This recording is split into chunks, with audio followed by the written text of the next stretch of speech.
Hello friends, welcome back to my YouTube channel concept Niti. I hope आप सब लोग अच्छे होंगे एंड आपका प्रिपरेशन सही से चल रहा होगा।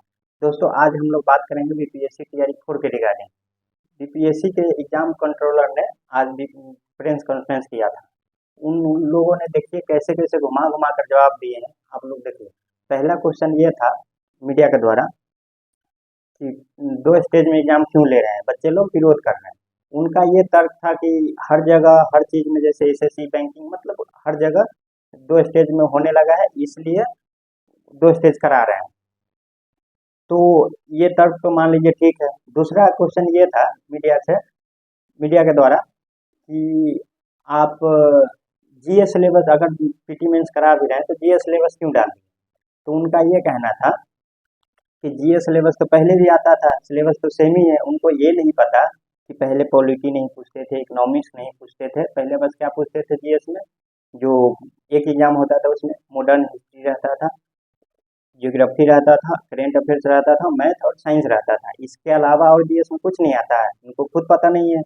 दूसरा बात ये कि एक ये स्टूडेंट पे कटाक्ष कर रहे थे कि भोज के समय पौधा नहीं लगाया जाता, पौधा पहले लगाइए तब भोज के समय आपको फल मिलेगा। ये काम स्टूडेंट के लिए खुद बोल रहे थे, लेकिन ये खुद ये काम कर रहे हैं कि आप जब एग्जाम वैकेंसी दिए हैं तब आप उन लोगों ने ये बताया कि दो चरण मिलेंगे कि एक चरण मिलेंगे। आप पहले बता दिए होते, कोई लड़का कुछ नहीं करता, न नाराज होता न विरोध करता। तो देखिए, ये लोग कुछ भी किसी के लिए ही बोल देने जा रहे हैं, ये नहीं कि हम पे ये बात लागू हो रहा है कि नहीं हो रहा है, कुछ भी बोले जा रहे हैं। बस ये लोग अधिकारी है, कुछ भी बोल देंगे तो चलेगा।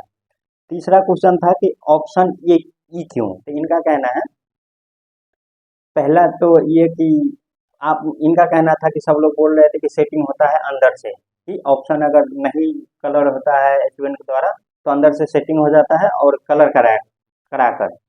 तो इनका ये तर्क है कि ऑप्शन ई अगर रहेगा, ऑप्शन ई में ये है कि अगर आप ऊपर के चारों ऑप्शन में से कोई नहीं देना चाहते तो ऑप्शन ई डालिए, मतलब खाली नहीं छोड़ना है।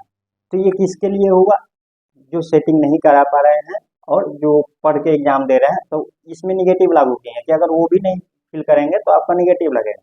लेकिन एक मिनट, ये लोग ये नहीं सोच पा रहे हैं कि जो सेटिंग करा लेंगे उनका क्या, वो तो ऑप्शन छोड़ ही देंगे, बस निगेटिव का डर है ना। तो निगेटिव का डर किसको रहेगा, जो पढ़ के खुद से एग्जाम देगा। जो सेटिंग कराएगा उसको निगेटिव का क्या डर है, उसको तो पता है कि बाद में मेरा ऑप्शन फिल हो जाएगा। तो ये निगेटिव लगाने से थोड़ी आपका वो सेटिंग रुकेगा। आप अगर ये ऑप्शन लाए हैं ठीक है, लेकिन कंपलसरी कर देते हैं कि अगर आपका ऊपर से चारों ऑप्शन कोई नहीं देना है तो ये देना ही है।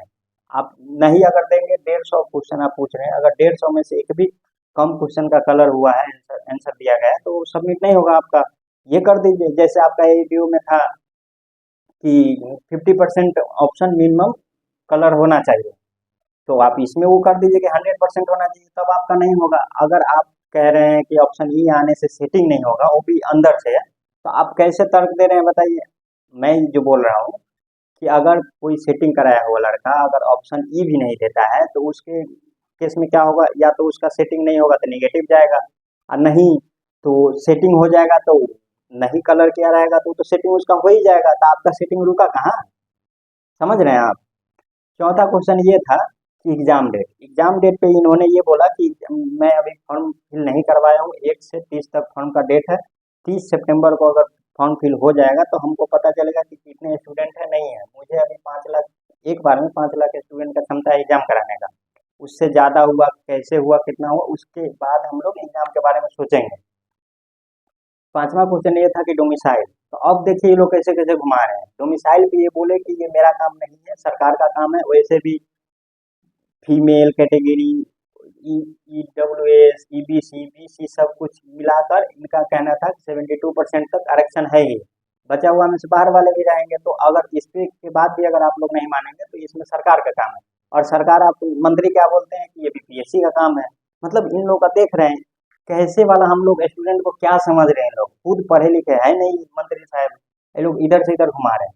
अगला क्वेश्चन इनका था कि ये था कि रिजल्ट कैसे देंगे, मतलब प्री का।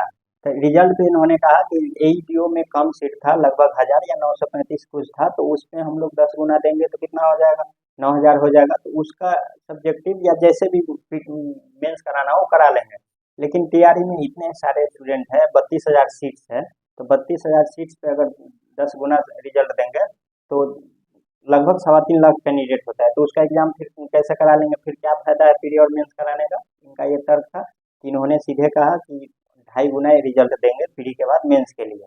ये लोग कैसे बात कर रहे हैं, मतलब एकदम ना समझ जैसे कि। और सबसे पहली बात तो आजकल ये हो गया है देश में, राज्य में, कहीं डिबेट हो, प्रेस कॉन्फ्रेंस हो, कुछ भी हो, वन साइडेड भी हो, तो उसमें क्या है कि अगर कोई पूछ रहा है तो वो अपना तर्क दे रहे हैं, ये कोई क्वेश्चन पूछ रहा है, काउंटर क्वेश्चन नहीं किया जाता कि सर यहाँ आप गलत है, ऐसे नहीं ऐसे, मतलब काउंटर क्वेश्चन करना चाहिए कि नहीं करना चाहिए। ये लोग बस तर्क सुना के, अगर मीडिया वाले कुछ क्वेश्चन पूछ रहे हैं तो मंत्री जी हो, कोई अधिकारी हो, वो बस जवाब दे देंगे, ये पता ही नहीं चलेगा कि जवाब गलत है सही है। फिर इनके तरफ से क्वेश्चन पूछा गया था, उनके तरफ से काउंटर क्वेश्चन करना चाहिए ना, कोई नहीं कर रहा है आजकल। देखिए किस लेवल का ये लोग खेल खेल रहे हैं।